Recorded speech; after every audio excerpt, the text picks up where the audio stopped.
Chris Winters here, and I want to take you through a very simple exercise that each and every one of you can do on your own, regardless of where you are in the world. What I've got here, and this is public information, is actually U.S. Bank. They call it Bank Corp.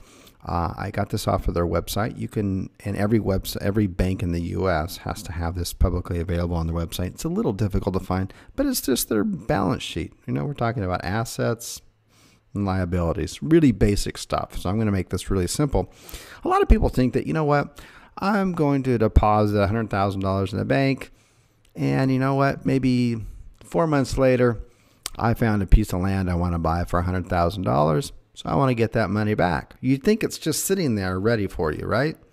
Well, the truth is it's not at all. And I'm about to prove that to you. And actually, U.S. Bank Corp, you can do this with any other banks in the U.S., Wells Fargo, Citibank, Chase, all that kind of stuff. And you can do the same thing. These numbers actually look really good, but compared to that, but that's relative to the rest of the world. So let's take a quick peek at this. So let's just get really basic with this. So I'm going to do, we're going to take a look at this, and we're just going to go right here, total deposits, right? Total deposits for September. This is actually do 3 months at a time. So this is September and 3 months going back for 2014. And this is in millions. So $273,097 million. Okay. So that's our total deposits, right? That's, if you and I banked at US Bank, that's all of our money in there. Now, what do they do with that money? Well, let's come up right up here to just, let's go to total loans. Okay, so this is loans they lend out, you know, retail, credit card, residential, commercial, stuff like this. And so they've lent out, you know, $245,000 and some change on here. And let's just figure out what the percentage is. I mean, how much of our money did they actually lend out? That's actually, you know, tied up in real estate and loans. Not that they could get this is not liquid money, okay? So let's just do that really quick. So it's some very simple math here. By the way, I'm not going to do Common Core math, which is taught in the majority of states in the U.S., because that would take us, you know, maybe 20 minutes to do. If you know anything about Common Core, you know exactly what I'm talking about. It's just about dumbing down the population, and we'll just do here 273. This is all our deposits in here, and just some real simple math. We're just going to equal that, and we'll just times it by 100, and we'll get a percentage. And this percentage here is 89.9%. So let's just round that up to 90%. So 90% of all of the people's deposits are what? They're lent out.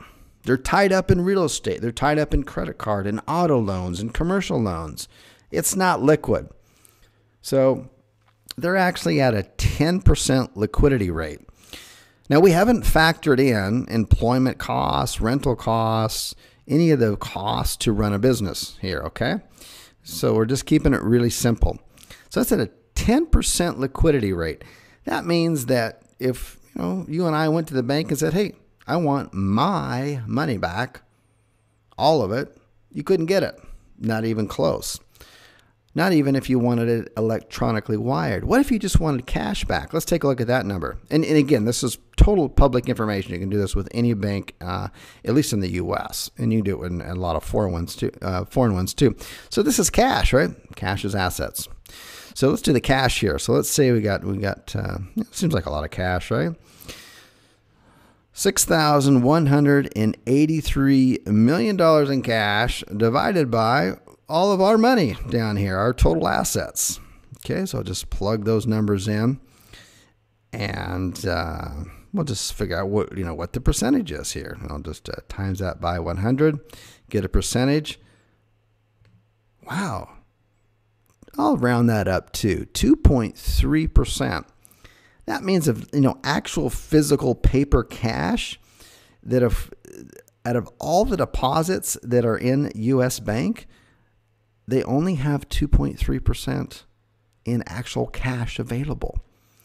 And if you think this is real, okay, this is real numbers here, okay, you can't just go in and ask for your money back, okay. They'll only give you a smaller percentage. Try it sometime. say you got $10,000, on the computer screen, okay, according to the U.S. Bank, just walk into any U.S. bank or your bank, wherever you bank, and say, you know what? I want $10,000 right now in pure cash. You're going to watch those tellers squirm like crazy. You know why?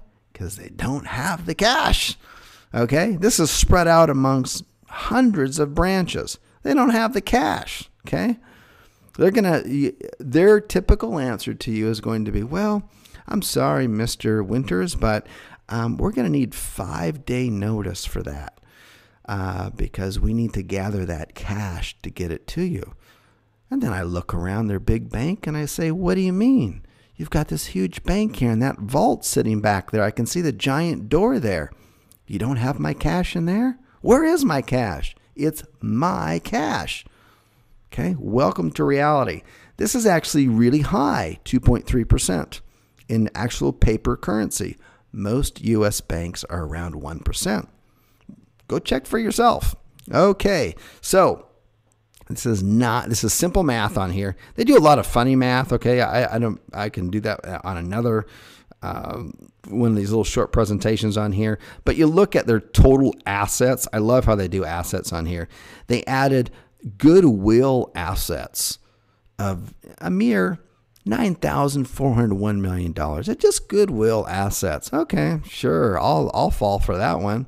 How about this one? Other intangible assets. Oh, that's just $3,338 million. Okay, and just intangible assets. You could probably sell that stuff, right?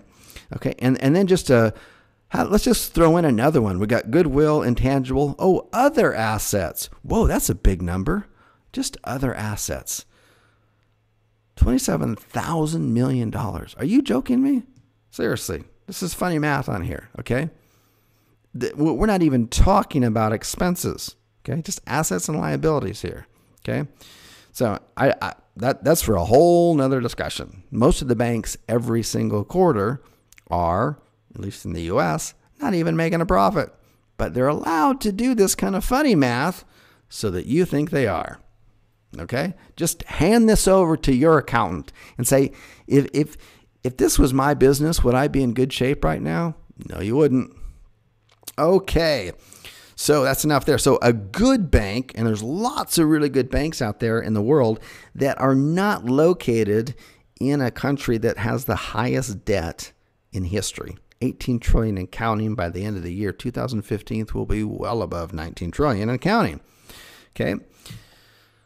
There's other banks out there that don't have a 2.3% cash on hand, but have much closer to 10 to 15%.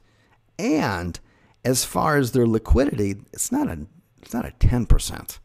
We're talking 40, 50, 60, sometimes 70% liquidity bank in a country that has a much stronger overall balance sheet as a country. Okay?